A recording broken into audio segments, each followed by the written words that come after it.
Welcome back to Amerisogyny. I'm your host, Hannah Blue. You're listening to episode 56, A Lady Officer and a Gentleman. I hope everyone who celebrates Easter had a good holiday. I know I did. I made a carrot cake and it was bomb. And if you don't know what that means, it was delicious. So, episode 56. The title of this week's episode is A Lady Officer and a Gentleman because I was inspired by a country who popped up on our radar last week. It's the 15th foreign country to tune into Amerisogyny, Denmark. I purposely started transcribing my episodes. Since our goal is to connect with people around the world, I feel people should be able to follow what I'm saying in their own native language. Clearly, that's a good idea because more people around the globe are tuning into me. I think that's awesome, and I think Denmark is pretty awesome too. Denmark is the second happiest country in the world, and with good reason. They care about their people. But first, let's get into their military service.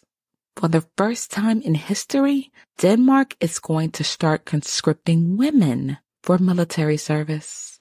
Prime Minister Mette Frederiksen says, "We do not rearm because we want war. We are rearming because we want to avoid it." What does that mean? Everyone has their eye on Russia for coming for Ukraine.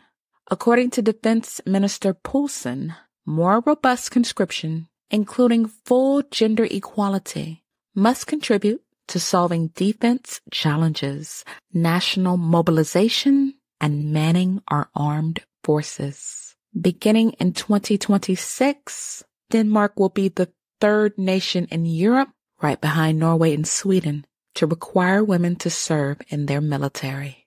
Conscription service will be extended from 4 to 11 months for both men and women.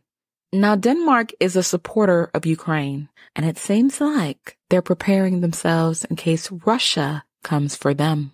I think that's a good idea because Putin has no soul. And that's the lady officer part of our show. Now let's get into why the people in Denmark are so happy. Working over the clock is frowned upon. Most employees leave around 4 p.m., have time to pick up their kids, and start dinner. And get this, every employee can take 5 weeks of paid vacation every year. Also, they're not allowed to work more than 48 hours a week. Unlike us, Denmark doesn't have a federally mandated minimum wage, but their trade unions make sure they're paid a reasonable rate. According to Check and Price, in 2020, the minimum wage was $16.60 per hour. An income tax of 8% provides for affordable health care, child care, and pays for their education. Think about it. No student loans. Now, child care is not free, but the state covers some cost, and the most the parents pay out of pocket is around 30%. Now, some people might say, yeah, they have all that, but their taxes are so high. That's the problem with the U.S. And don't get me wrong, I am a patriot. I do love my country, but I'm not afraid to point out its flaws. We have very greedy people in our political system. There are people who believe people should not have access to health care. People actually balked when President Biden said he wanted to start forgiving student loans. Our political system is based on corruption and greed, and that's why our country is a stark contrast to Denmark. Yes, corruption on both sides. And that's not something Denmark has to worry about. As far back as 2016, Denmark was rated as the least corrupt country in the world 5 years in a row. They pride themselves on having access to information, freedom of the press, and they demand that their public officials have integrity. Now, some might argue it's due to higher taxes, but hey, they're happy. Our next story is about a food fight on a whole other level. And it all went down on our next stop, Nigeria. A Nigerian woman hopped on social media and gave a review about some tomato puree. Little did she know it would be one of the biggest mistakes she'd ever make. The puree is made by a company called Erisco, and its founder, Eric Umeofia, was enraged. The woman's name is Chioma Okoli. She's an entrepreneur. On September 17th, she went on Facebook, where she had 18,000 followers, and asked them to share their opinions about a tomato puree. According to Okoli, the puree was too sweet. And not only did she give a review, she posted a photo of an open can of Najiko tomato mix, and people started to comment. One of them was the founder's sister. She said, "Stop spoiling my brother's product. If you don't like it, use another brand, then bring it to social media or call the customer service." Okoli responded, "Help me advise your brother to stop killing people with his product. Yesterday was my first time of using, and it's pure sugar." 1 week later, she was arrested. According to the Nigeria police force, Okoli used her Facebook account with the intention of instigating people against Erisco Foods. And they claim they've unearthed compelling evidence against her. Okoli was charged with instigating Erisco Foods Limited, knowing the said information to be false under Section 24(1)(b) of Nigeria's Cybercrime Prohibition Act. If she's found guilty, she could face up to 3 years in jail or a fine of 7 million naira, which is around $5,000 in the U.S., or both. She was also charged with conspiring with 2 other people with the intention of instigating people against Erisco Foods Limited. And that's punishable under Section 27(1)(b) of the same act. This carries a 7-year sentence if she's convicted. And wait, there's more. Erisco is also suing Okoli in a separate civil case. Erisco stated it was defending its reputation after her comments resulted in several suppliers deciding to dissociate themselves from us. Erisco claims it has suffered the loss of multiple credit lines and is seeking 5 billion naira, which is more than $3 million in the U.S., in damages. A spokesman for Erisco Foods would not comment because the case is pending in court. What blows my mind, Okoli was arrested while she was in church. She's also pregnant with her 4th child. According to Okoli, "I was put in the cell around 6 p.m. on September 24th. There were no seats, so I stood all through till the next day. My legs were inside the water." She claims the roof was leaking. "Sometimes I squatted to reduce the pressure on my legs. I was thinking about my children who were at home. I was talking to myself. I would think. I would pray. I was messed up." Now, although she agreed to make a public apology to Erisco, her lawyer says she agreed only because she was under duress and did not apologize after she was released. But Okoli is fighting back. Her lawyer filed a countersuit against Erisco and the police, stating her constitutional rights to personal liberty and freedom of movement were violated. The lawyer also argued that Okoli's arrest was a breach of her constitutional right to freedom of expression. A Nigerian legal and public affairs analyst told media there are limits to freedom of speech defense. No law guarantees absolute freedom. While we have our freedom of expression, there are limitations. You can't defame or malign someone. Now, while that's true, you have to prove it. Cybercrime is difficult to prove in court. You have to prove actual harm when the post was made. Erisco must prove that the Facebook post by Okoli affected its business as at the point it was made. Not everyone agrees with Arisco. People have rallied around Okoli and started crowdfunding to help with her legal fees.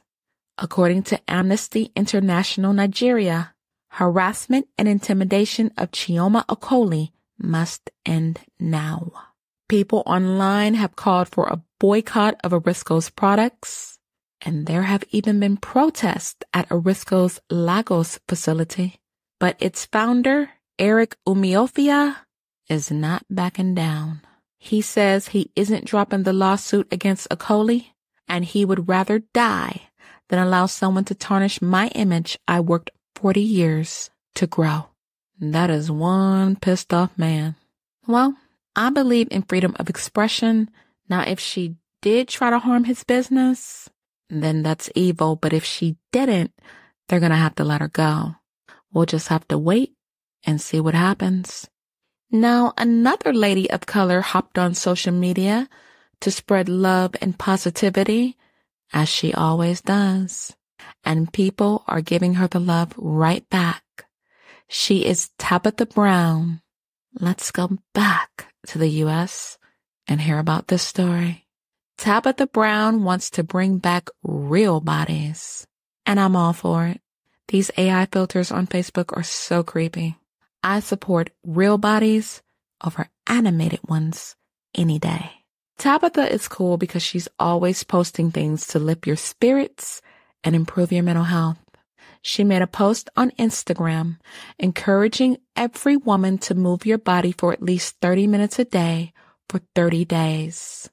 She also posted a photo that shows her stomach, and she received massive support from nearly 4,000 people. Almost all were women. They said how real her picture was and noted how women's bodies change after childbirth. They thanked Brown for not editing her picture. Brown's tummy is not flat and it has stretch marks. With industries around the world promoting harmful beauty standards centered on flat stomachs and no stretch marks, it's ridiculous.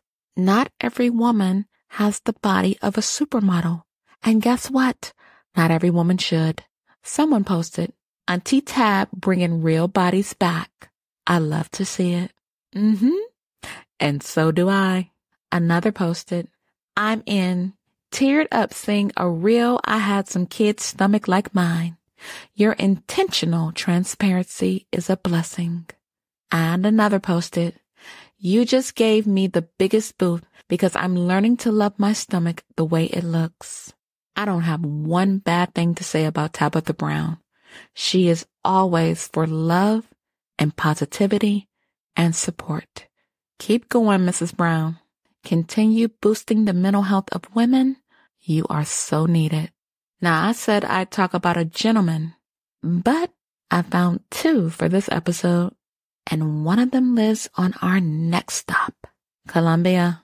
The mayor of Medellín, Colombia, banned prostitution in some of the city's most famous neighborhoods for tourism. He banned it for 6 months, arguing it was necessary to prevent the sexual exploitation of children.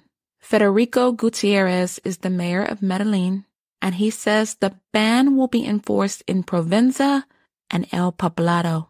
According to Gutierrez, criminal networks are taking minors to these districts and forcing them into sex work. He says, we have to recover the control of this area. It is also very important for us to protect the community. Now, in Colombia, sex work is legal if it involves two consenting adults. But if it's a threat to public order, it can be banned. And what prompted this ban? An American man was found in a hotel room with 2 little girls, ages 12 and 13. A 36-year-old man trafficking 12 and 13-year-olds. Disgusting. He was held by police for 12 hours and left Colombia, fleeing to Florida. Gutierrez wants Colombian police to speed up the investigation, and so do I. He said, it is sad to see how many people believe they can come to Medellín and do whatever they want. On that, I agree with him. Using dating apps has been discouraged. According to a security alert issued by the State Department, criminals were using dating apps to lure visitors to hotels, restaurants, and bars where they were drugged, kidnapped, or robbed. What's even worse, 8 Americans were killed in Medellín. Sex was designed to be a liberating and beautiful part of life, but there are some who twist it and make it so perverted. Shout out to the mayor of Medellín, Colombia, a damn good mayor and an outstanding gentleman. Let's talk about another gentleman on our last stop, Madrid, Spain. I have a lot of respect for Vinicius Junior. He's a soccer star for Madrid, and his native home is Brazil. He's a winger for the team, and he broke down in tears during a news briefing. And why? Even though he's talented and popular, he has been the victim of very ugly racism in Spain. He's only 23 years old, and he says targeted, persistent racism has tested his commitment to the sport and left him feeling discouraged. However, he says he refuses to be intimidated or forced out of Spain. He's played in Spain since 2018, and even though it's hard being the victim of disgusting racism, he says he's going nowhere. According to Vinicius, the racial targeting has been relentless. He's been ignored by officials and belittled due to his skin color. Every day he lives with racism in Spain. According to Vinicius, I just want to play football, but it's hard to move forward. I feel less and less like playing. I know I talk a lot about women on this podcast, but I don't exclude talking about male mental health. I think it's absolutely heartbreaking and disgusting that this grown man was reduced to tears in front of a nation because some people just can't keep their racist, ugly comments to themselves. He's a brave man. He said, "It never crossed my mind because if I leave Spain, I give the racists exactly what they want." He also said, "I will stay because that way the racists can continue to see my face more and more. I'm a bold player. I play for Real Madrid and we win a lot of titles, and that doesn't sit well with a lot of people." What's been done to Vinicius? He's been called monkey by Atletico Madrid fans in September of 2022. And just last June, 4 men were fined for hanging a racist effigy of Vinicius. He posted the videos on social media and wrote, "When will it be enough? Racism is a crime, not to punish, is to be an accomplice." Even the president of Spain's soccer federation had to make a statement. Luis Rubiales said, "We have a problem of behavior, of education, of racism. As long as there is one fan or one group of fans making insults based on someone's sexual orientation or skin color or belief, then we have a serious problem that stains an entire team, an entire fan base, and an entire country." And he's right. And it seems like Spain is finally doing something about it. Several people have been fined for making racist gestures towards Vinicius during games at Valencia and Sevilla. And one Valencia fan has been banned for life. And La Liga, the top professional football division in Spain, informed prosecutors of nearly a dozen racist incidents that targeted Vinicius. More recently, Real Madrid filed a complaint against a referee, Juan Martinez Manuera, for failing to report racist insults directed at Vinicius. And that's what needs to happen. American football is a big deal here in the U.S., but soccer is a big deal across the globe. No player, especially a good player, should be on the receiving end of racism. It's no surprise that Black people like vacationing in Spain, but deep-seated racism can be troubling for anyone on the receiving end of it. Tourists may not notice it, but Vinicius certainly has. and it's not fair. Well, people, I've brought you stories about food, spreading positivity, and advocacy. And you know I love sitting here with you, but I'm out of time. If you learned anything from this episode, feel free to follow me. By now you know where. Podbean, Spotify, YouTube Music, Samsung, iHeartRadio, and more. For all of my listeners who used Google Podcasts in the past, you should be signed up with YouTube Music by now. If not, you can listen to us on all the sites I just mentioned. The weekend is coming up, and the weather in North Carolina has been beautiful. You already know what I want you to do. Be easy. Take care of yourselves. Have a good weekend. And as always, God